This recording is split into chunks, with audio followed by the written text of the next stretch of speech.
Janice Fiamingo of the University of Ottawa.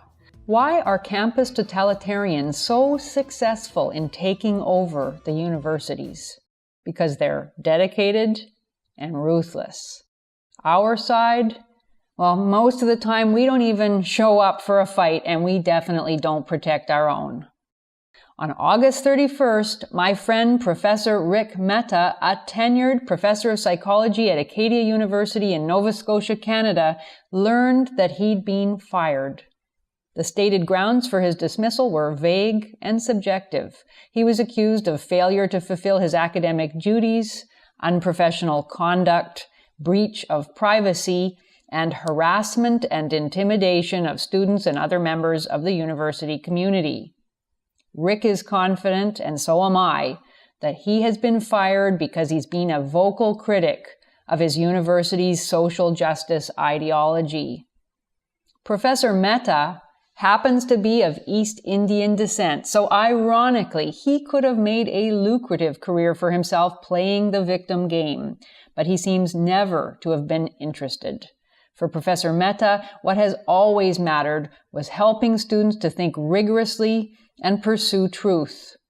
When his university began to emphasize its overarching commitment to the social justice platform, Rick was concerned, rightly as it turns out, that free speech would be sacrificed to the social justice agenda. Rick's response was to do what academics are supposed to do, argue about ideas. In May of 2017, for example, he hosted a panel on free speech, and in September of 2017, he gave a public lecture called Free Speech in Universities, Threats and Opportunities. You can watch it on YouTube to get a sense of his style and approach.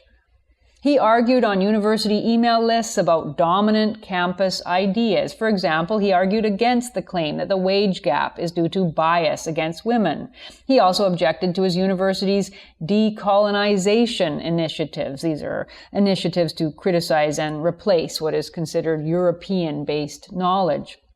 For this and more, he angered some of his colleagues, particularly colleagues belonging to a group called Women in Science and Engineering. But undaunted, Professor Mehta continued to raise objections to taken-for-granted views. He tweeted a criticism of conservative leader Andrew Scheer for removing a caucus member who had defended Indian residential schools. In his psychology courses, he disputed the idea that safe spaces protect students' psychological health.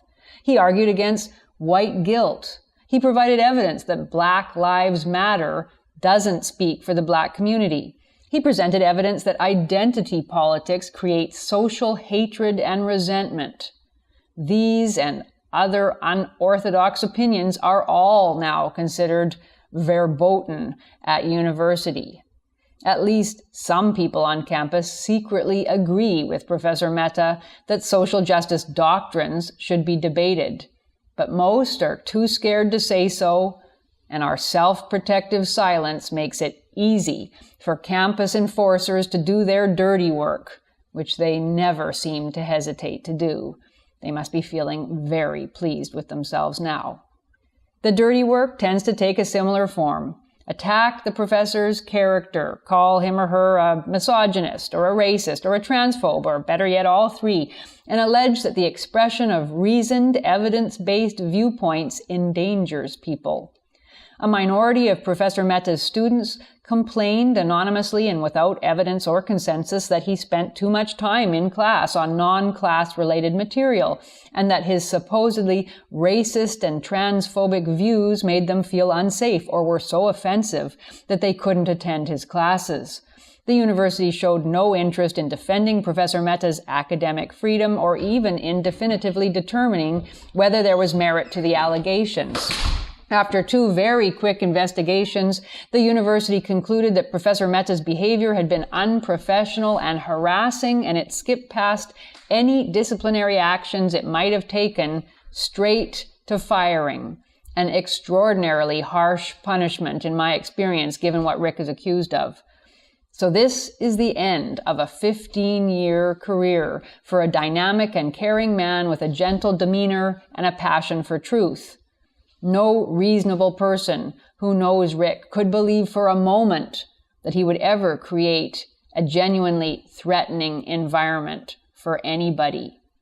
Throughout his career, he has challenged students to be their intellectual best, and he has held the university to the high standard it once professed. Acadia U just proved itself completely unworthy of him or of the name of a university. But then that's the point. Universities all across North America are declaring themselves social justice institutions, and SJW faculty and students are moving against anybody who steps out of line. And they can, because they've got the numbers and the institutional power and the will. We don't. Jordan Peterson, of course, is the shining exception, and I have nothing against my friend Professor Peterson for that, but far too few who speak out have his star power